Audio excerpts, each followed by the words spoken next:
not too bad. It's time to drink. It's a good sign that you're hungry. It means drink time.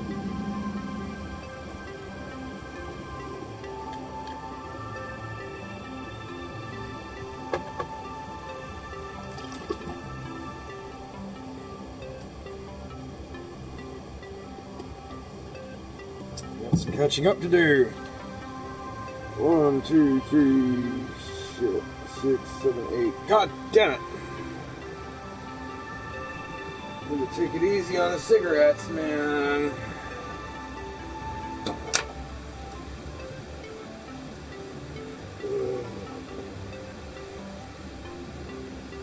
Ugh.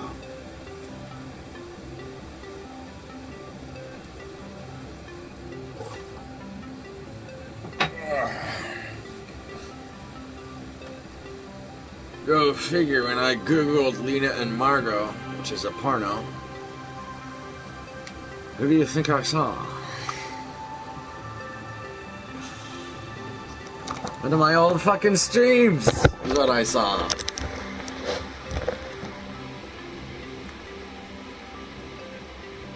I should name my streams after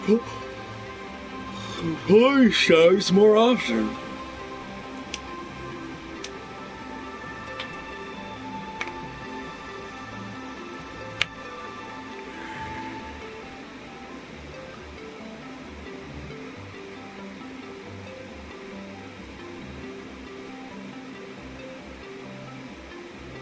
I must have been really fucked up.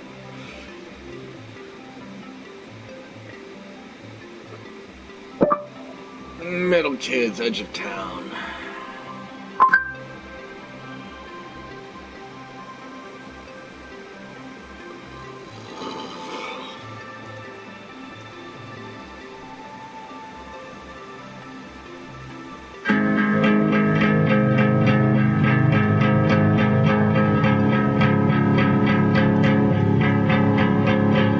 I cannot remember anything you say when the streets are talking.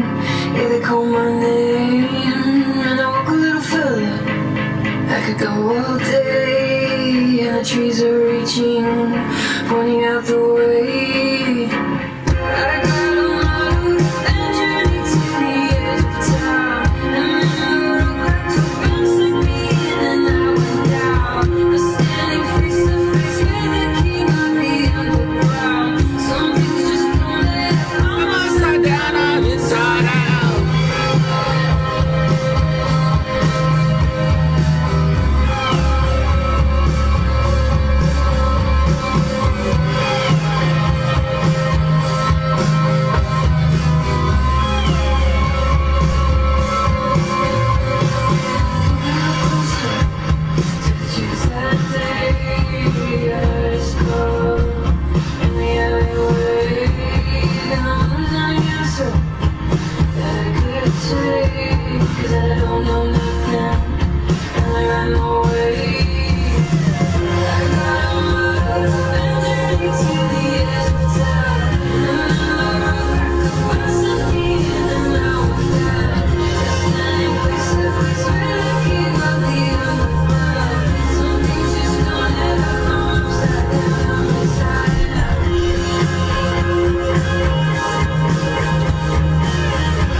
Hey, God, you got something on your mind. Tick tock, can I take it for a while? Hey, God, you got something on your mind. Tick tock, can I take it for a while? Guys, I got something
the Supreme Self, what would you do? I mean, would you just sit there and be blissfully one and never and ever? No, obviously not. You would play games. You would, in other words, for the very nature of the fact that I said no energy system is an energy system unless it lets go of itself. So you would let go of yourself. And you'd get lost. And you'd get involved in all sorts of adventures. And you'd forget who you were. Just as when you play a game, playing poker. And although you're only playing for dimes or for chips, you get absorbed in the game. And nothing really important to win, nothing really important to lose, and yet it becomes fantastically interesting. Who wins and who loses? So in the same way it is said that the Supreme Self gets absorbed through ever so many different channels, which we call all the different beings, in the plot. Just like an artist or a writer gets completely absorbed in the artistic creation that he's doing, or an actor gets absorbed in the part in the drama. At first we know it's a drama. We go to a play, and we say it's only a play, and the proscenium arch tells us that what happens behind that arch is not for real, just a show. But the great actor. I'm guessing you haven't been watching Lena and Margo. Yeah, they retired a long time ago. Do you have any idea what Lena and Margo is? It's a porno, man! He's going to make you forget it's just a show. He's going to have you sitting on the edge of your chair. He's going to have you crying. He's going to have you trembling. Because he almost persuades you that it's real. What would happen if the very best actor was confronted by the very best audience? Why, they'd be taken in completely. And the one would confirm the other. So this is the idea of the universe as drama. That the fundamental self, the Saguna Brahman, plays... Oh yeah, I recently Googled Lena and Margo. And one of my old streams came up and I was like, damn dude! Ha! That's me! Yeah, it's not like it actually worked, but still. I was like, wow, holy shit. Now I'm gonna start naming all of my streams after porn stars. I shit you not. This game gets involved in being all of us, and does it so damn well. It's so superbly acted that the thing appears to be real. We're not only sitting on the edge of our chair, but we start to get up and throw things. We join in the drama, and it all becomes whatever it is that's going on. See?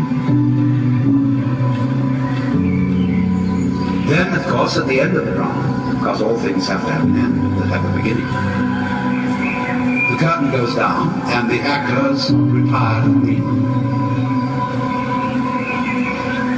And there, the villain and the hero cease to be villain and hero, and they're the actor. Then they come out in front of the curtain, and they stand in a row, and the audience applauds the villain along with the hero. The villain for having been a good villain, the hero for having been a great hero. The play is over. And everybody heaves a sigh of relief. Well, that was a great show, wasn't it? Battlefield 1 is dog shit, and we both know it. Why the fuck are you playing Battlefield? Grand Theft Auto is better than Battlefield 1. However, Battlefield 3 and 4, very good games.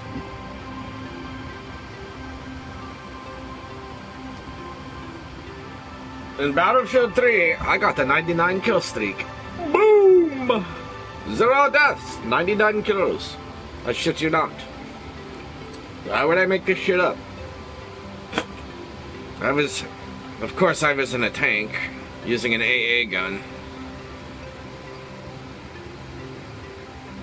during Battlefield 3. My highest, I don't know what my kill streak on Battlefield 4 was, but I'd say I got about 4 deaths and 87 kills in Battlefield 4 using the S-Chaos on Metro.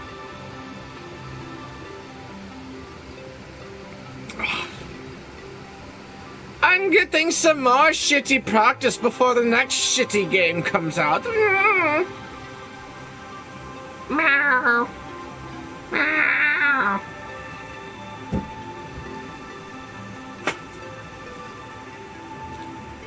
I'm getting some more practice with the litter box before it's changed.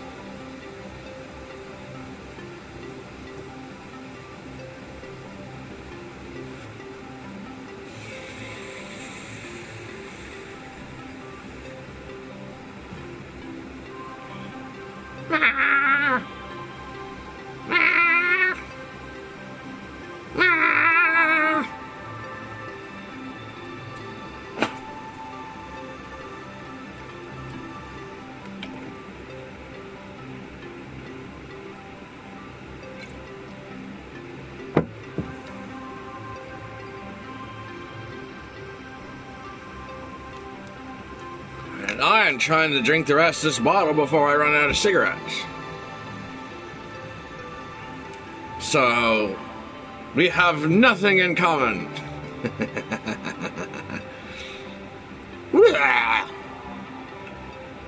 I'm drinking it with wine. Vodka and wine. It's pretty good. I love wine. White wine and some vodka. Oh, fuck yeah.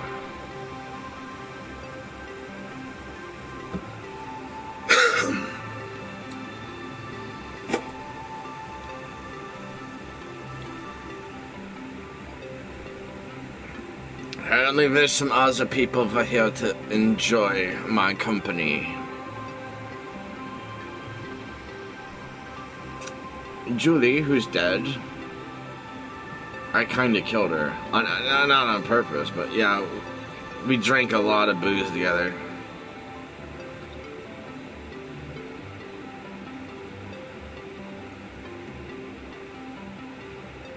She died at 23. Kidney failure. I don't know.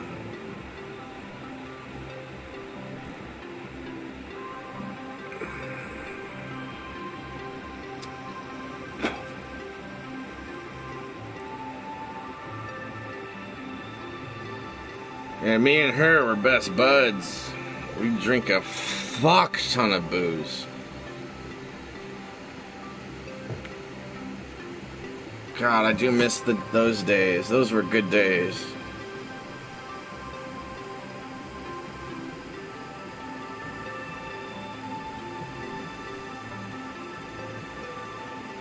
That's back when I had Bacardi. The crazy little kitty cat I've been telling you about. Hyper little fucker.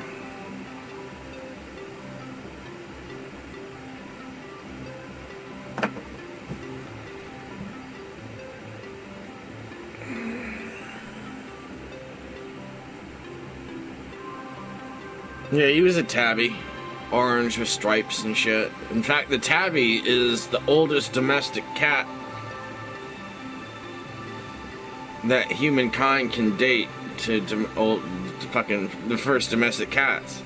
Yeah, it goes all the tabby dates all the way back to Egypt when cats were first domesticated.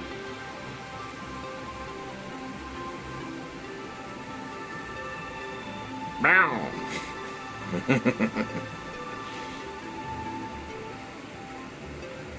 Yeah, tabbies are the oldest living species of domestic cats.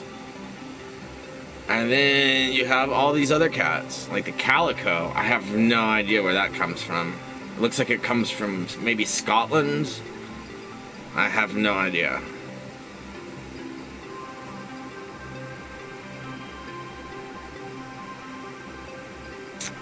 Then you have the Manx. I have no idea. I don't even think I could guess. Maybe Norway. And then you have the Pixie. The Pixie seems a lot like a desert cat. I would guess it... I don't know where it comes from. But yeah, these breeds of cats, nobody really knows where they come from. I mean, I guess... You have the Himalayan cat, which obviously comes from the Himalayas, but even then... It's amazing that that cat got domesticated, because in the Himalayas, you've got really big cats. Like the snow leopard.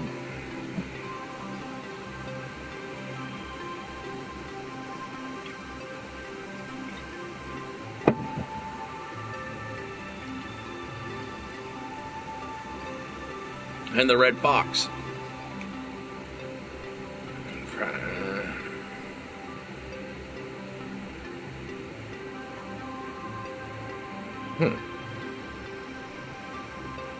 Okay, I need a song. Something that I might like to sing to.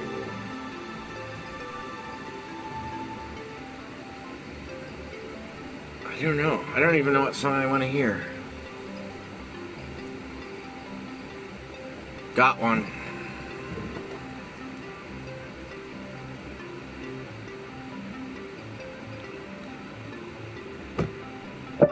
Elbow, Grounds for Divorce.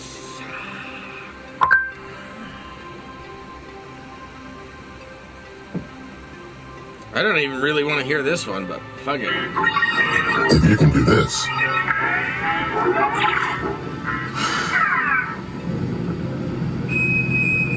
You can do this. File a claim from your phone. It's easy with the Allstate app. Fuck Allstate. They're full of shit.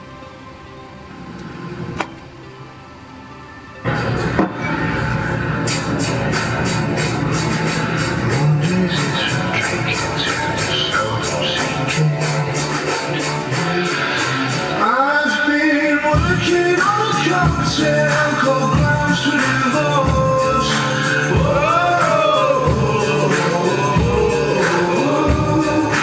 Polish and a compass that I hold in my sleeve.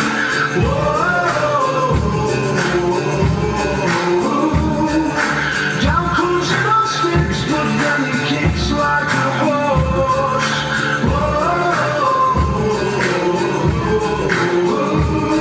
There's a Chinese cigarette case, and the rest you can keep, and the rest you can keep, and the rest you can keep. There's a hole in my neighborhood, down which of late I cannot help but fall.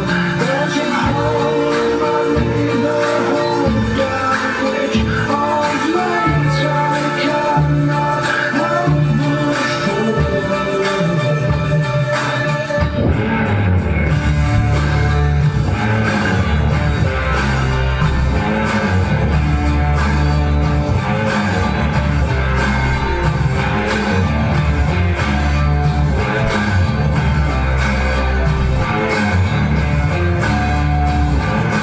Mondays as we're drinking to the seldom sinking.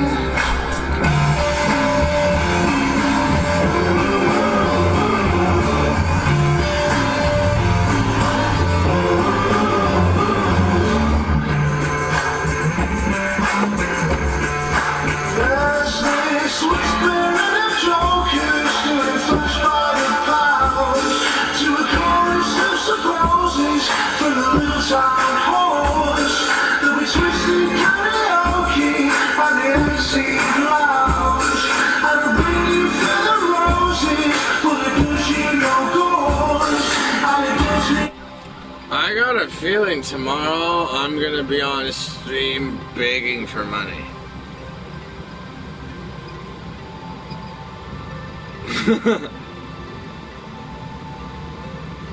Yeah. I'm gonna run out of cigarettes and my mom's gonna be like, well, fuck you. And I'm gonna be like, but mom!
Oh god, the fan's making noise again. I hate that fucking fan. I can't sleep with that on, there's no way. Give me a shoe, and I will take it out.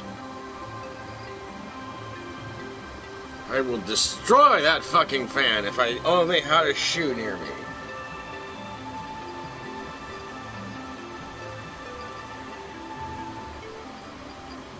Dude, I can't listen to that. That'll drive me fucking nuts.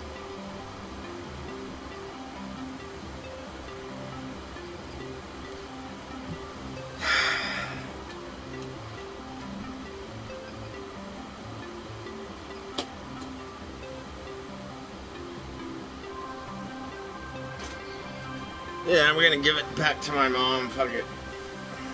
I don't know what to do with it. I need some more WD-40. That thing is a squeaky fucking wheel, and it drives me crazy.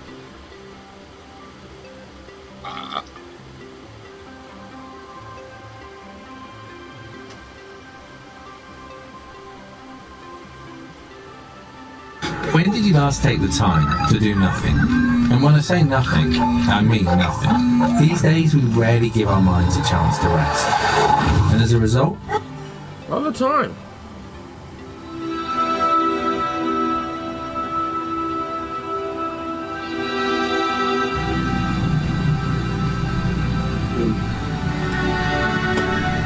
I've just come back from Los Angeles. I was down there to meet with a group of rather important people. People in the movie industry, scientists and so on, who were considering calling a congress of the best minds in the world to meet in Los Angeles in the near future, to be a kind of planetary alarm conference. They wanted scientists and statesmen, religious leaders, and to do something to impress upon the world through all the media that we are in very serious danger of destroying the biosphere, that is to say, the whole envelope of living creatures which covers this planet, through pollution, overpopulation, nuclear fallout, poisoning of our food, and very lack of food. And we met to discuss the problem of organizing this conference, and here were all these brilliant people. And it came over us that we really didn't know what we ought to say.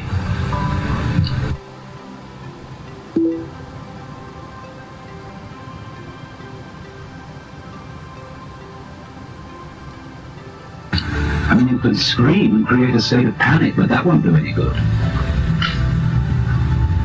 And when it came down to it, we didn't know what we ought to say because we really don't know what to do.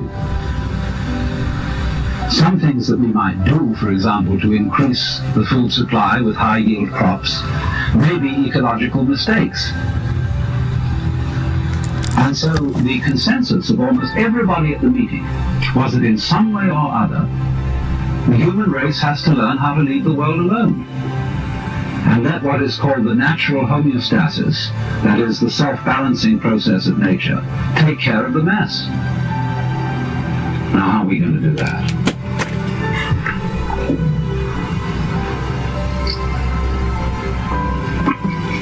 This is Japanese ceremonial tea. It's good on a cold day. See, our problem is we don't really know how to stop. We've got something started, and we see it's going in the wrong direction. And I think the difficulty is, to borrow an old Chinese saying, that when the wrong man uses the right means work in the wrong way. In other words, there's something wrong with the way we think. And while that is there, everything we do will be a mess. Now, what is it that's wrong? Now, as far as I can see, the basic mistake is that we've invented this wonderful system of language and calculation, and that it is at once too simple to deal with the complexity of the world, and also we are liable to confuse that system of symbols with the world itself, just as we confuse, say, money with wealth. A lot of people are in business to make money instead of wealth. When they make the money, they don't know what to do with it. No! No! I like that.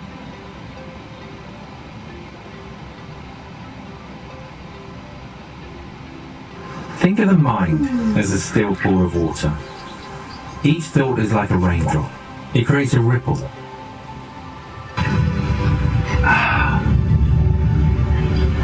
And so in the same way, we confuse happiness with status, and we confuse ourselves as living organisms which are one with this whole universe with something we call our personality.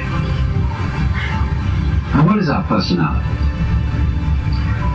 Our personality is what we call our image of ourselves, and also our thought about ourselves, our idea of ourselves.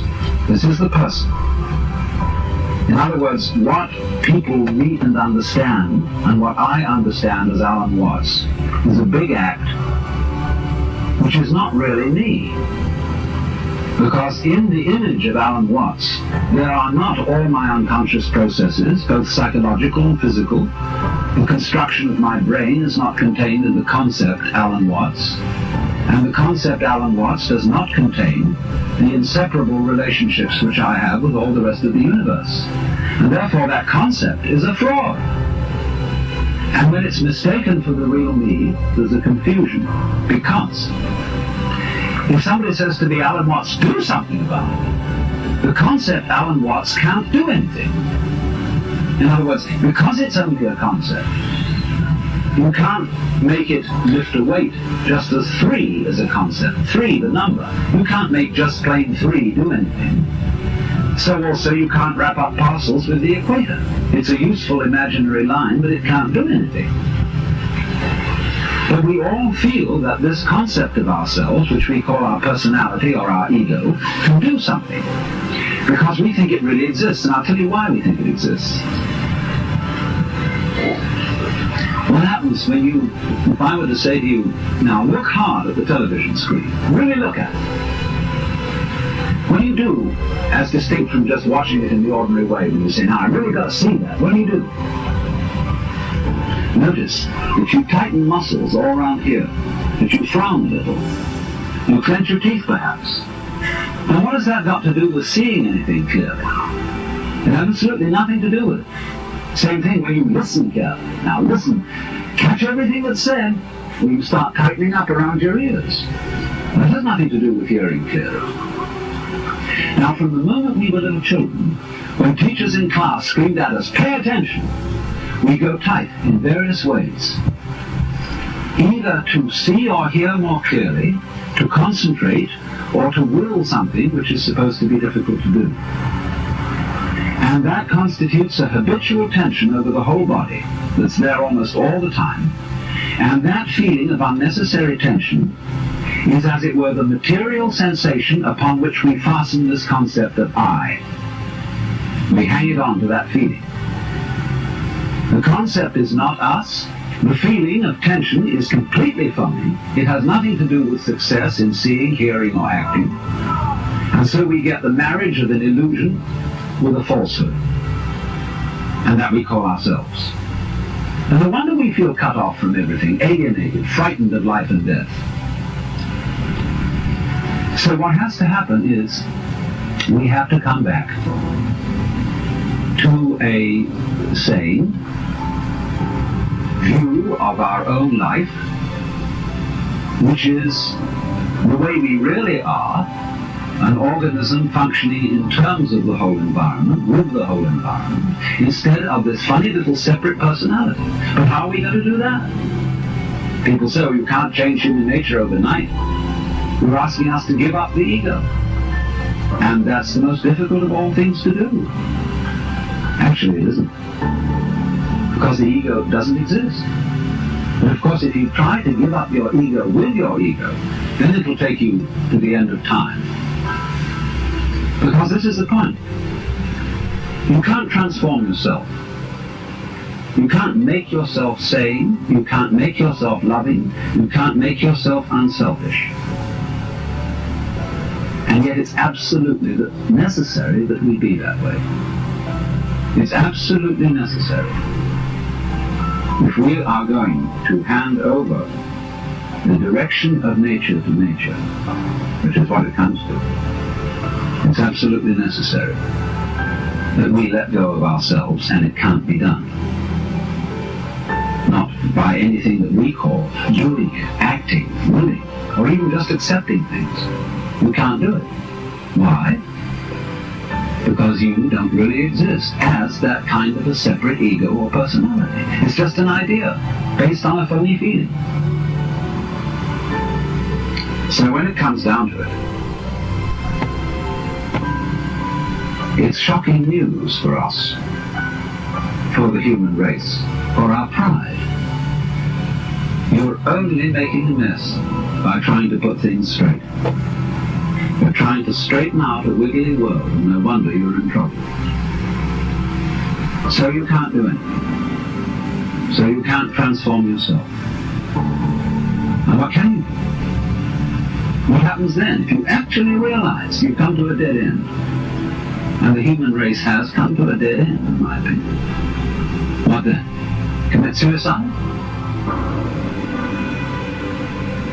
Or is there something else? What happens when you just wait? There's nothing you can do. You watch. And all you see is what goes on that is happening of itself.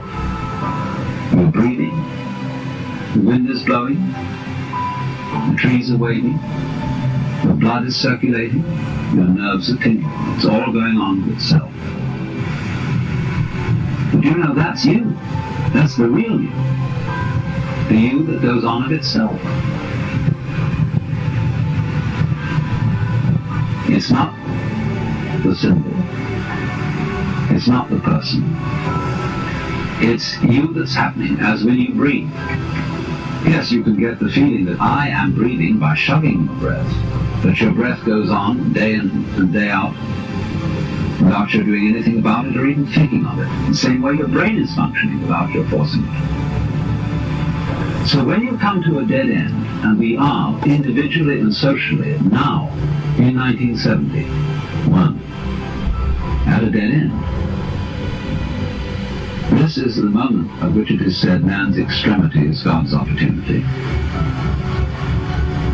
Because we have to stop. And when we stop, we find a world that is happening rather than being done, being shoved.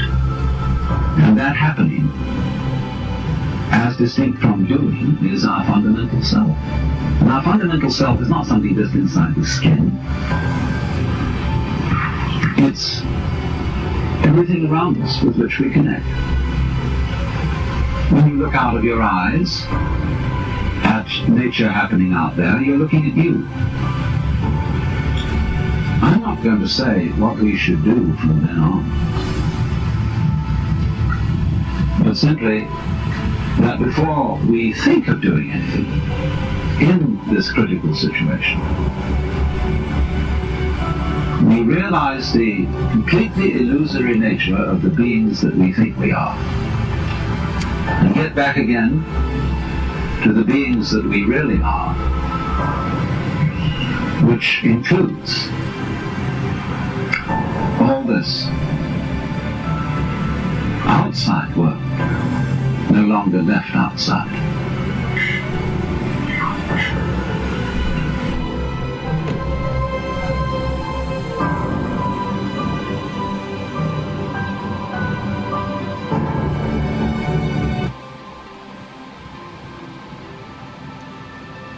Very well said, well spoken.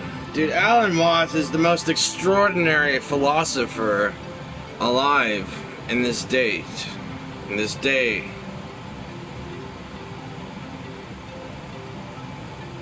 There's only a few philosophers that can beat him, and they're dead. They've been dead for thousands of years.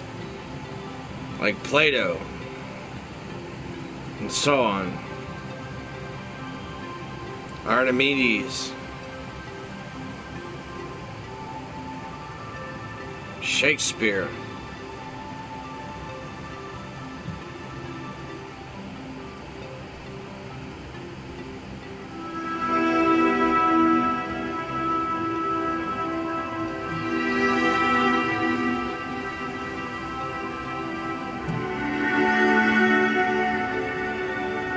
To be detached from the world, in the sense that Buddhists and Taoists and Hindus will often talk about detachment, does not mean to be non-participative. You can have a sexual life very rich and very full, and yet all the time be detached. By that I don't mean that you just go through it mechanically and have your thoughts elsewhere. I mean a complete participation, but still detached. And the difference of the two attitudes is this.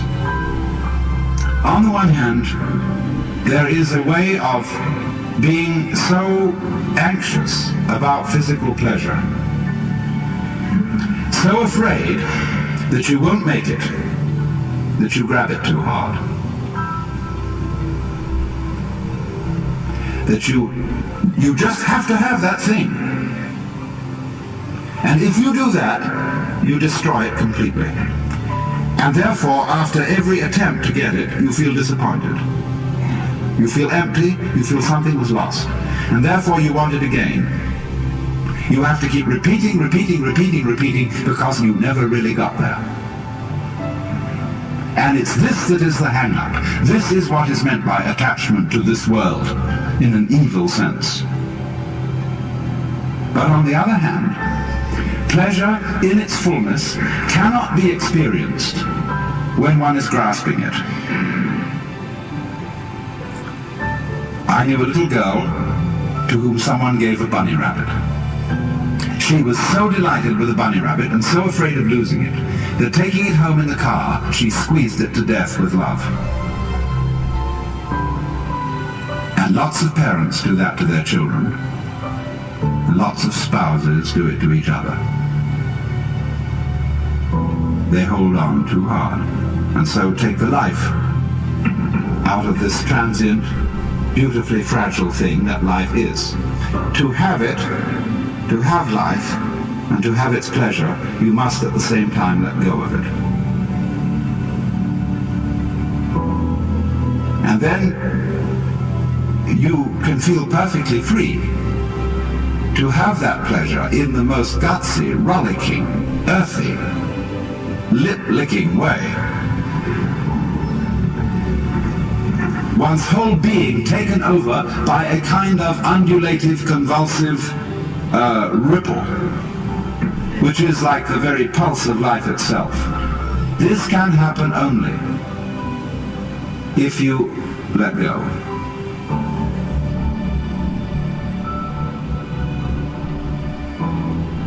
What do you mean happiness?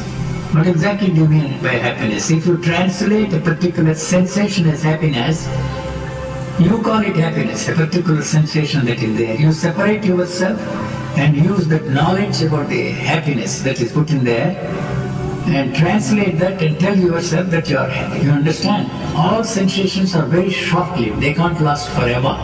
So the moment you separate yourself from a particular sensation and tell yourself that you are happy, the demand to keep that going longer than its duration of life is inevitable.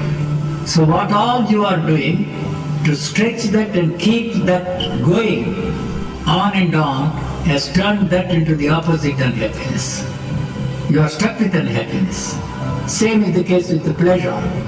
You want to be in that state of pleasure all the time. It is just not possible. So you are turning pleasure into pain. You know, we are not ready to accept it. And all those religious jokers tell us, we have some ways, we teach you the techniques of meditation, yoga, this, that and the other, and you will be in a permanent bliss. The demand for permanence in every area of our existence is the cause of human desire. There is no such thing as permanence at all. Well, I keep saying, de-emphasize anxiety, reassure people. You meet people who say, I'm really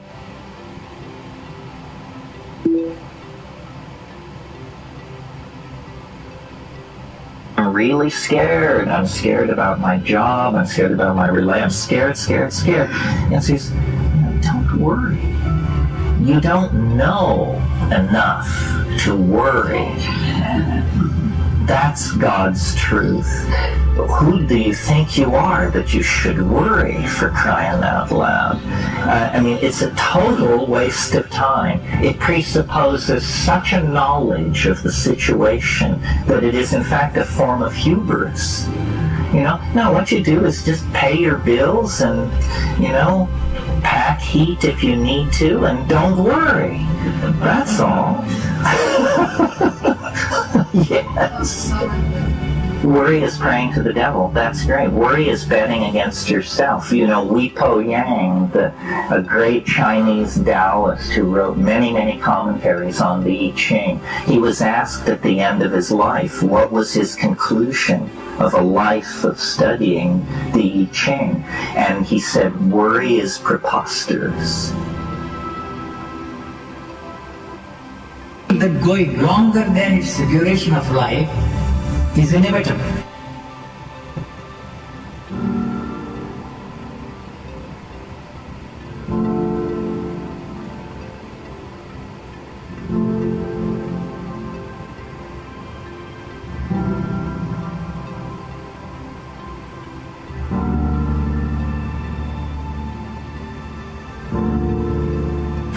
As one lives in time and becomes more and more conscious of time, we tend more and more to pursue the future, as I said a little while ago.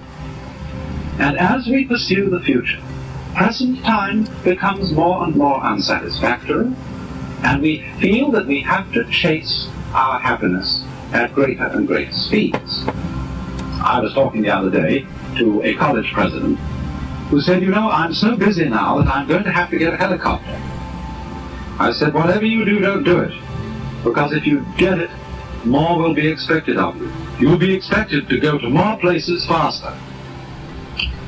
And you see, in this whole problem of speed, of getting advantages in life because we can move about rapidly, we forget that speed is only of real advantage to you if you're the only person who has it. Then you can get ahead of other people. But the minute everybody else catches up with you, you're all back where you were, only going much faster and much more nervously. Going, as it were, faster and faster to less and less desirable objectives. We hurry everything we do. We make our products, our houses, our furniture, our clothes, so that they become obsolete quickly. We're in such a hurry to get everything done. We pay attention to the front rather than the back. Who, for example, in this day and age, has time to do anything like this?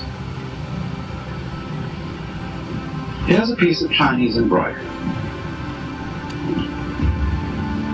Those among you who've ever done any embroidery, some of the ladies, will no doubt recognize that this is a kind of stitch called needlepoint.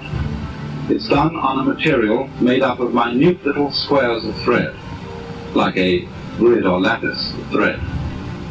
And this work here is so minute that there are 1,024 stitches to the square inch. So well done, furthermore, that if you turn it over and look at the back is almost as neat as the front. You know, ordinarily when you embroider, you take shortcuts around the back and take threads, jumping spaces and tie knots and things of that kind. But here, no hurry. Or take such an ordinary object as a lady's pocketbook. This again is Chinese embroidery work in shaded silk, very patiently done over a padded base underneath so that the figures stand out. And inside it, a little sewing case, which opens up, showing concealed within the place for the scissors, but the most delicate work.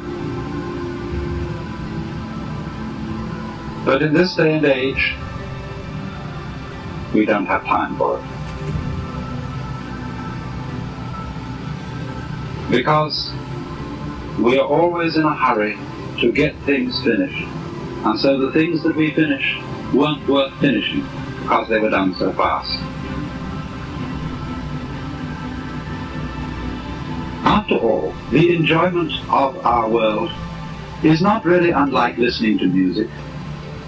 We don't play music in order to get somewhere. I mean, if the objective of music were to arrive at a point, say the last bar, the final great crashing chords of the symphony, well then all we'd do would be just hurry up its playing, play it as fast as possible so as to get to the culmination, the end, as soon as possible. Or just cut out the whole symphony and play only the last bars. To be able to enjoy it, we have got to live each moment of the playing and listen to it as if it were the only thing important to listen to. And then if we do that, our time has an entirely different quality. It's represented in a Buddhist saying that spring does not become the summer. There is spring, and then there is summer. Firewood does not turn into ashes.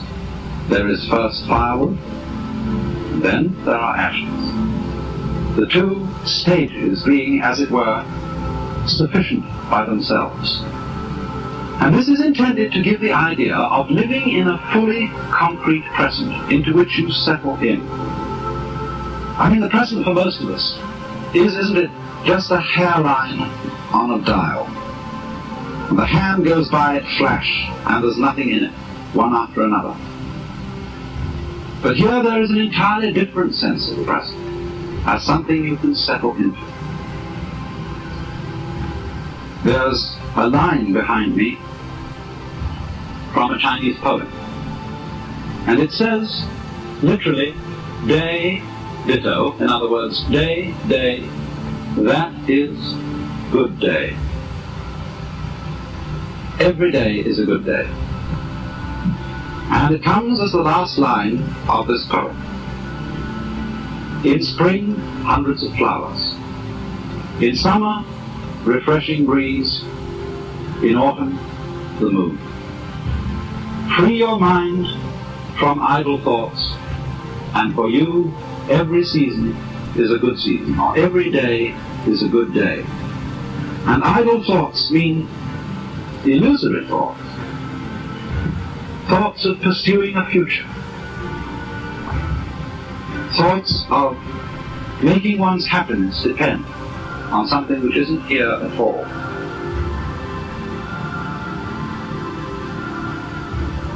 But when one can come to realize that the present is the only place in which you live, and that the past and the future are now no more than useful illusions,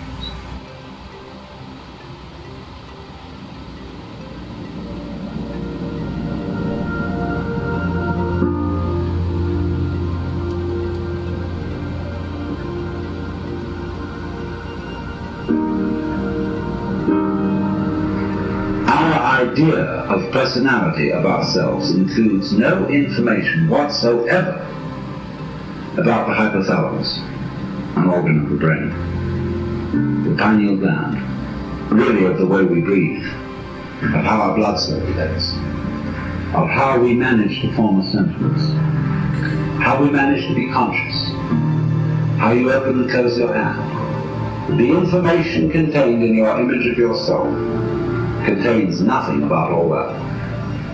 And then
Indian song, piano cover.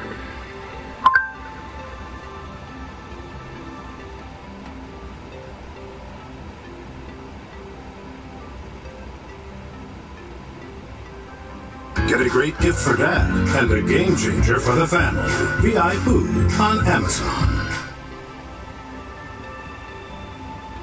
Shit.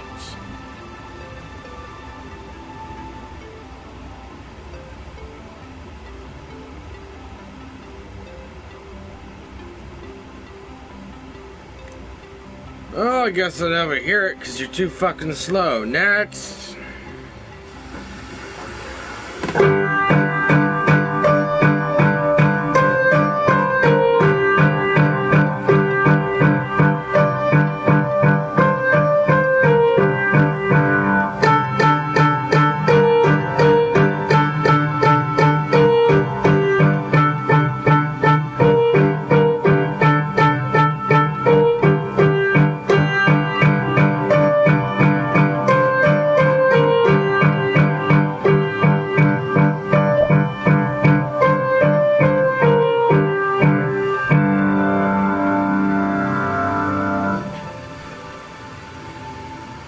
And now let's do it very slowly, and not just slowly, but count. Suck a dick.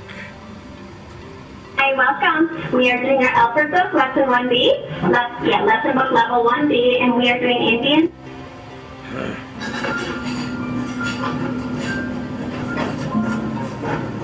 요리사가 드리는 선물입니다. 감사합니다. Jesus fucking Christ.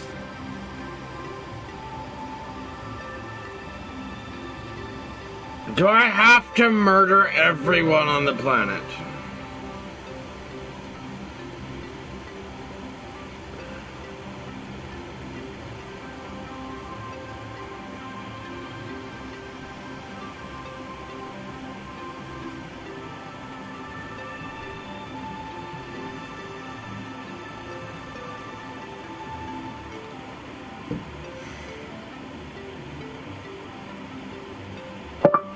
Lord tennis court.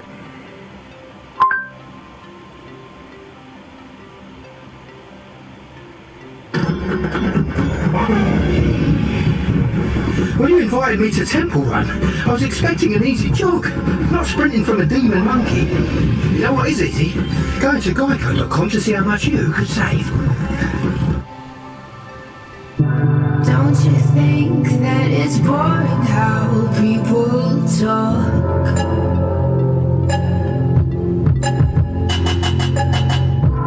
Making smart with the words again. Well, I'm bored.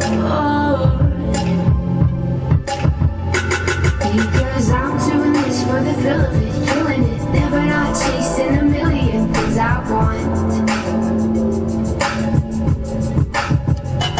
I am only as young as the minute is full of it, getting pumped up on the little bright things I bought. But I know they'll never own me. Maybe be the class clown, I'll be the beauty queen in tears. It's a new art form showing people how really care. We're so happy, even when we're smiling now we fear. Let's go down to the tennis court and talk it up right there. Pretty soon I'll be getting on my first plane.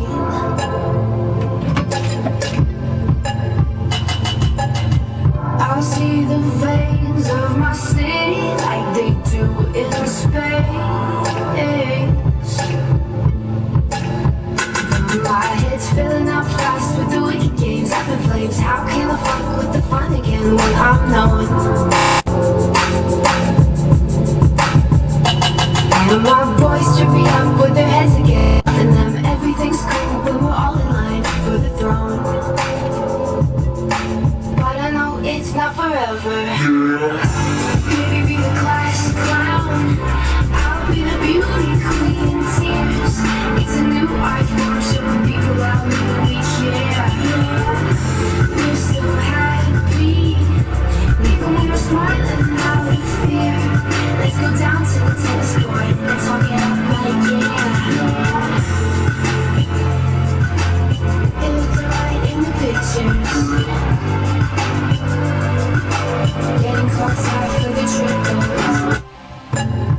I see the veins of my city like they do in space. My head's filling up fast with the wicked games I've been flames. How can I fuck with the fun again when I'm known? And my boys strip me up with their heads again, loving them. Everything's cool, but we're all in line for the throne. But I know it's not forever. Maybe be a class clown. I'll be the beauty queen. Tears. It's a new art form, showing people out when we care. We're so happy, even when we're smiling out of fear. Let's go down to the tennis court and talk it up like yeah. It looked alright in the pictures. Getting fucked up for the trip though, isn't it? I fall apart without my heart.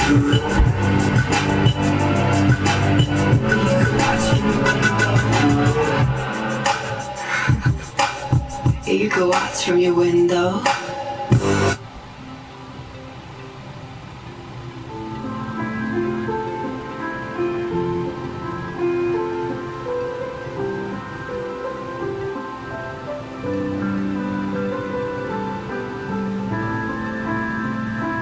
They live a lot along here, and they're not working class people.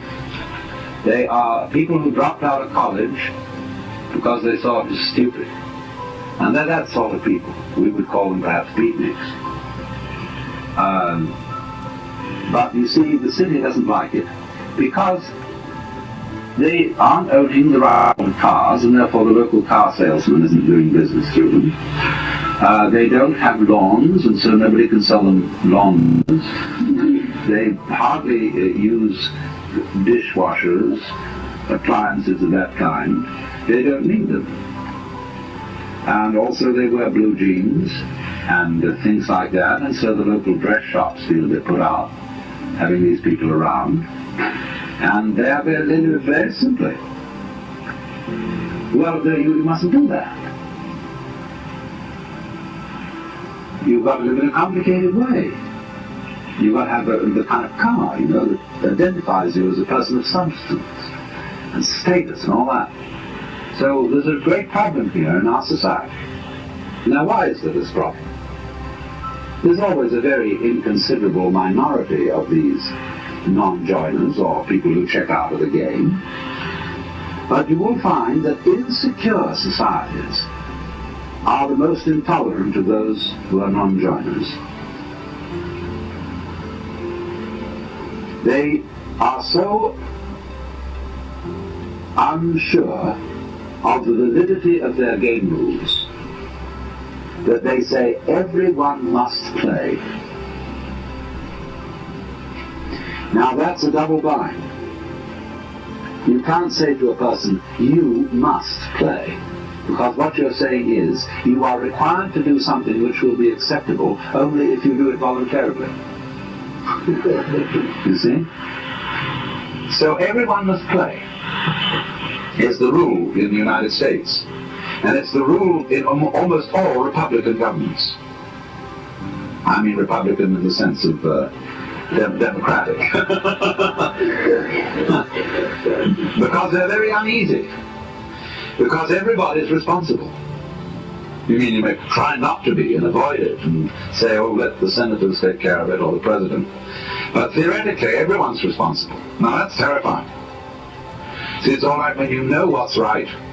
There is an aristocracy, there is the clergy, and they know what should be done, and they're used to ruling, you see.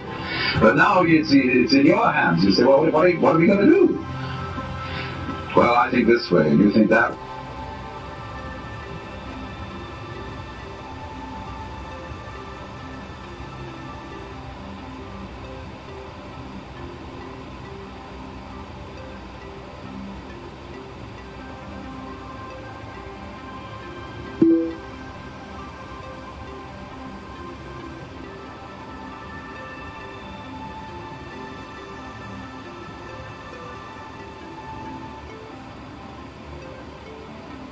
that way and he thinks the other way. And so we're all unsettled. And therefore we become more and more conformist. Individualism, rugged individualism, always leads to conformism. Because people get scared. And so they herd together, and compounded with industrial society, mass production, etc. They all wear the same clothes, and they're sensible clothes that don't show the dirt too much. And we get duller and drabber, and with the exception of the Californian Revolution.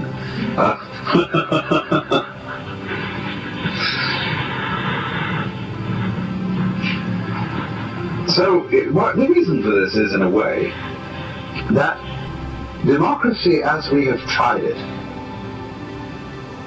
started out on the wrong foot. You see, in the scriptures, in the Christian scriptures, it says everybody is equal in the sight of God. Now that's a mystical utterance. That means that from the standpoint of God, all people are divine and are playing their true function. And that is something that is true on a certain plane of consciousness. But come down a step and try to apply the mystical insight in the practical affairs of everyday life, and what you get a parody of mysticism. You get the idea not that everybody is equal in the sight of God, but that all people are equally inferior. And that's why all bureaucracies are rude, why the police are rude, and why you're made to wait in lines and are obstreperous income tax individuals and all that sort of person. Because everybody's a crook. Everybody's equally inferior. See, that becomes the parody of democracy. And that kind of society, watch out for it. It turns in a quick click into fascism because of its terror of the outsider. Now, a free and easy society loves outsiders. In fact, it's a little bad for the outsider's integrity because he becomes a holy man, see?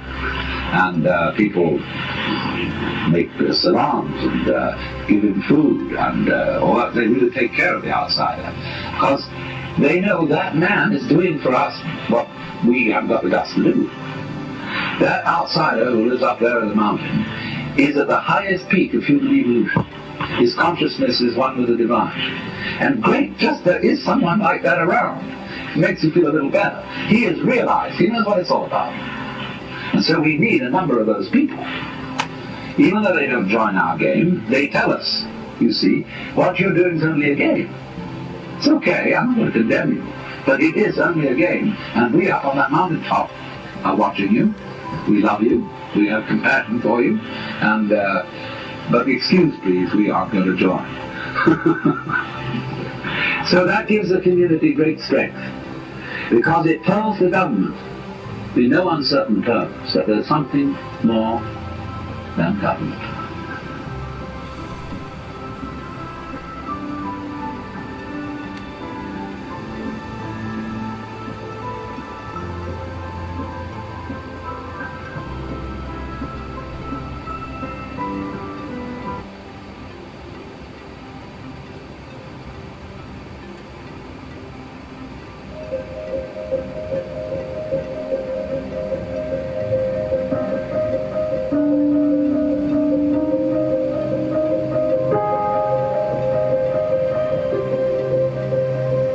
Life is spontaneous. It happens, in the words of the Taoists, Zheran, which means of itself so. That's their Chinese expression for nature.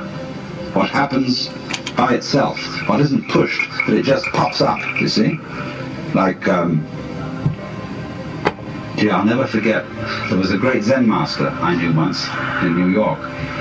He was giving a lecture one evening, and he was dressed in his gold ceremonial robes. And he was sitting in front of an altar like this sort of thing, but he had a table in front of him with very formal, with candles on it and a sutra scripture on a little desk. And he was lecturing on the sutra. And he said, fundamental principle in Buddhism is no purpose. Purposelessness. When you drop fart, you don't say, at 9 o'clock I drop fart. It happened of itself. You know, and all these pious Western devotees, you know, kind of put their handkerchiefs in their mouths and try not to laugh. So, but that's the meaning of something that happens of itself, like drop fart or have hiccups or you came into being, you know. It happens in a kind of a plop way like that. See? Now, you can't tell that process. You ought to happen. You must happen. Because that puts a bind on it. In the same way as when you have a little child and all the relatives that come to a party on Thanksgiving, and you put the child into the middle of all the relatives and say, now dear, play. See, it absolutely bugs the child to do it like that. And so this is the problem for every artist. Because an artist is a man who makes his living by playing. Whether he's dancing or painting or playing music or whatever it is. And he has to overcome this problem. He has to know how to play in public at a given time on an appointment. See? Now that's not an easy thing to learn. But when you catch on to the trick of it, you can do it. To play on demand. That's the hardest lesson of life. To contrive what is called by my Japanese artist friend Saburo Hasegawa a controlled accident. The thing is that we have been educated to use our minds in a certain way, a way that ignores or screens out the fact covered with a black ball, and in this ball were pinholes, and each pinhole is an aperture through which the light comes out. So in that way every one of us is actually a pinhole through which the fundamental light, that is the existence itself, looks out. Only the game we're playing is not to know this. To be only that little hole, which we call me, my ego, my specific John Jones, or whatever. If, however, you see, we can maintain at the same time the sense of being this specific John Jones with his role in life, or whatever, and know also underneath this that we are the whole works, you get a very marvelous and agreeable arrangement. This is a most remarkable harmoniousness. I mean, it gives one's life a great sense of joy and exuberance if you can carry on these two things at once. If you, in other words, you know that all the serious predicaments of life are a game.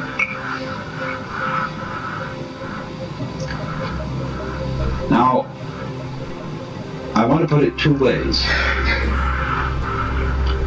I'm not saying that it's a bad thing, something to be condemned, to take your own individual life seriously, in dead earnest, and to have all the problems that go with that. Do you understand that being that way, that being a real mixed up human being, is a manifestation of nature that is something just like the patterns on the waves out here, or like a seashell. You know, we pick up shells. I always keep one around, sort of an example for many things, and say, my goodness, isn't that gorgeous? There's not an aesthetic fault in it anywhere. It's absolutely perfect. Now, I wonder, I wonder if these fish look at each other's shells and say, don't you think she's kind of fat?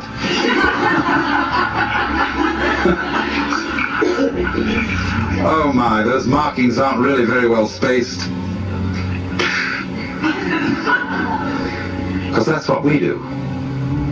See, we don't realize that all of us in our various goings-on and behavior and so on are just as much and more marvelous, much more complicated, much more interesting.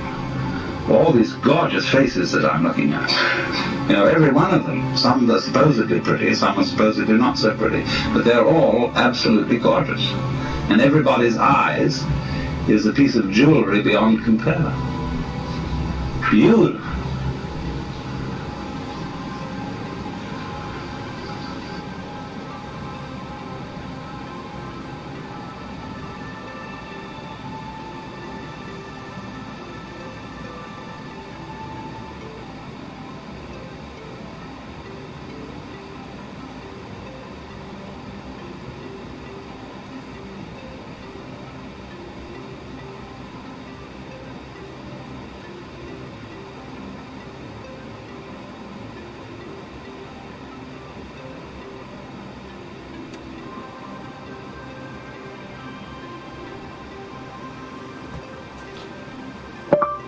Ragnar Lothbrok, motivation.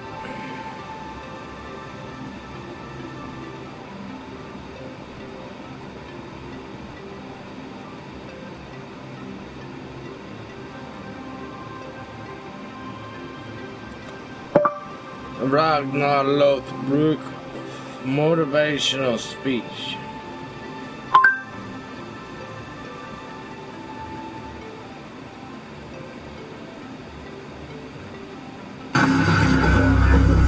Or should we make any kind of deal with them? We've lost nearly 1,000 men. We just reached the city, and what was coming. You know, what is it?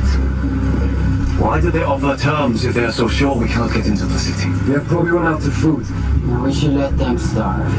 Then they will hate us even more. We'll hate us even more.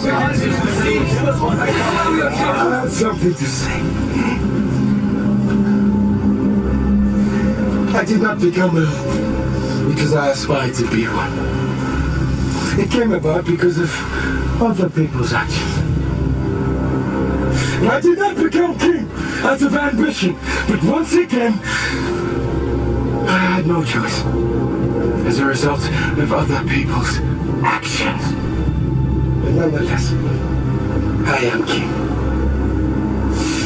King Ragnar. That is my name. King Ragnar. What does a king do, yeah? He rules. Yes! Good! He rules! And as a ruler, I have the last say. Me! Not you! Not you! Not you! And not you! You've all had your ideas. And they have all failed. I will not.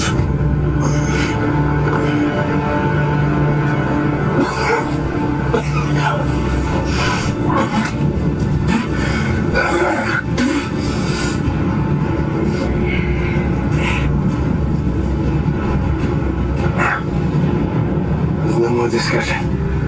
We shall meet the Franks tomorrow.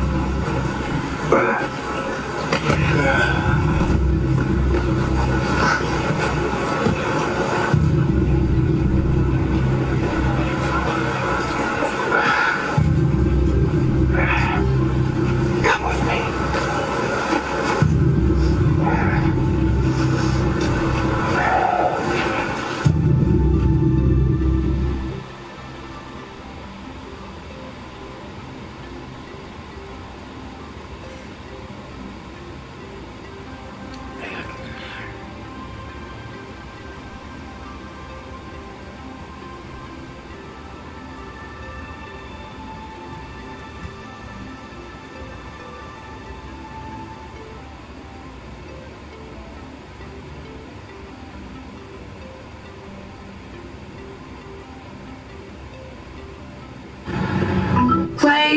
choose a rainbow.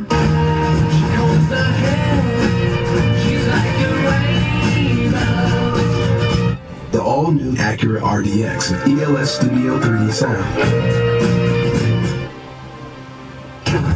And many kings shall be raised up from the coasts of the earth. They shall hold the bow and the lance. They are cruel and will not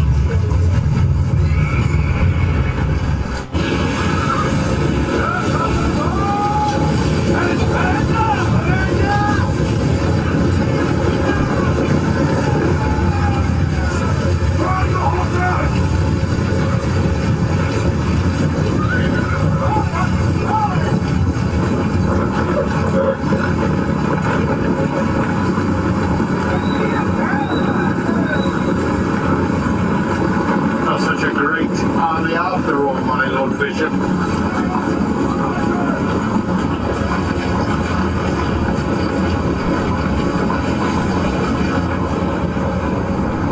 What do you think, Your Grace? Can I not expect to dispose of these heathens quite easily?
I don't think he can.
Normally I don't call it quits this early, but I'm thinking about calling it quits.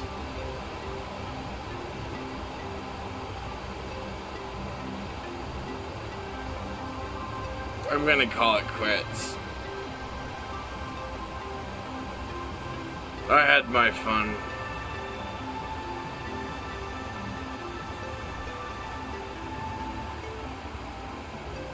I'm done.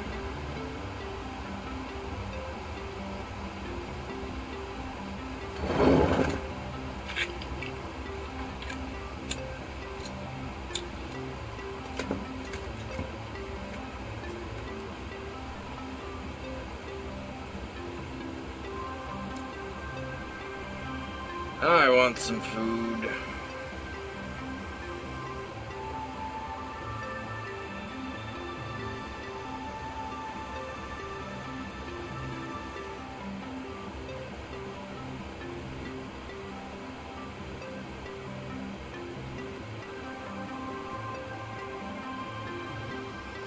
I guess I'll play some Fallout 4. The game's pretty easy. Single player.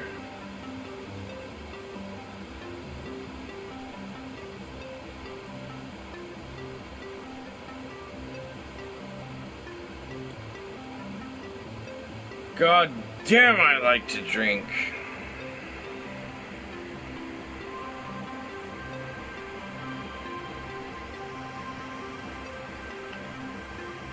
When I drink, I smoke. I smoke like fucking crazy.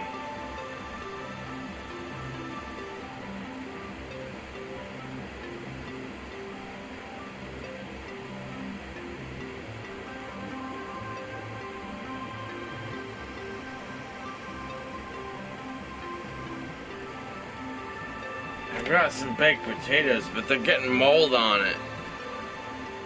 Watch, I don't think I should eat that shit. I suppose I could cut off the mold, but I think I'll just throw it out for the pigeons.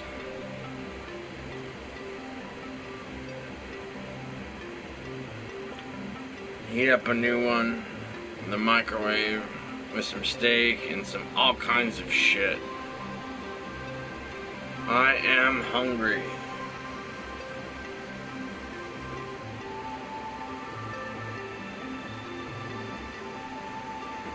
And cold.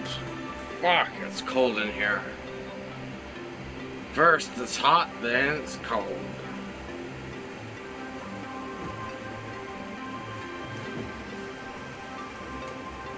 Yeah, I'm gonna shut down my stream.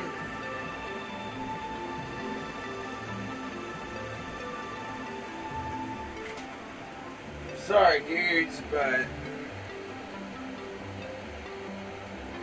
god damn, it gets cold in here. Fuck.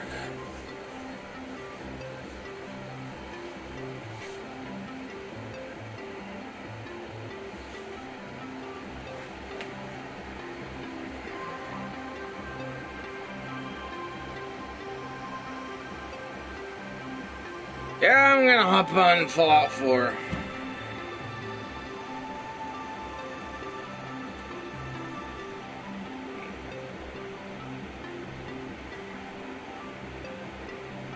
What the fuck is that? I think that sperm has to be.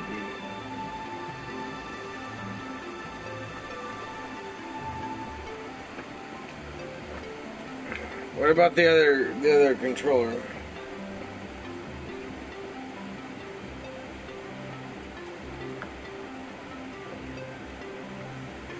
I'm gonna need that.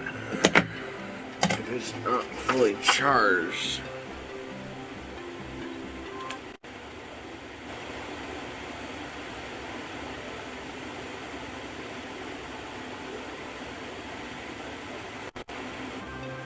Yeah, I'm out, dudes. If you want to watch me play some I'm just gonna go play a game. Fuck you guys. Thank you for hanging out. Blah, blah, blah.